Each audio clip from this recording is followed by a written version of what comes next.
Αντίδωρο. Εις το χορκό που μόνη της, ούτε πας στο παρκόνι της έφταξε να κάτσει, γιατί έθελε να θυμηθεί μια γειτονιά που είχε χαθεί, να μην τη ξανακλάψει. Μην ίσκει μες στην κάμαρη, μόνη της με τον μπάκαρι και τα κεντήματά της.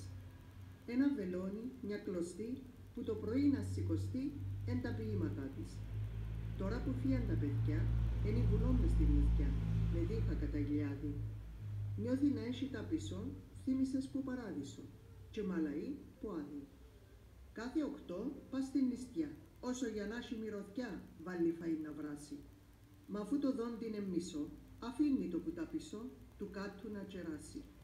Άμα να ακούσει εσπερινό, το σέριν της, το σκοτεινό, να της σαντανώσει. Αφού της πέφτει βαρετό, και εν της είναι βολετό, πηλέ να το σταυρώσει. Έτσι οι μέρες της τσιλούν, τα βάσανα να τη τσιλούν, φεγγάρινος φεγγάρι. Μα έχει πίστη στο Χριστό, όποτε πάω να της μοιαστώ, εν το καμνί χαπάρι. Την ώρα που μονολοά, πας στο καντήλι νευλοά, λαλεί τα μυστικά της.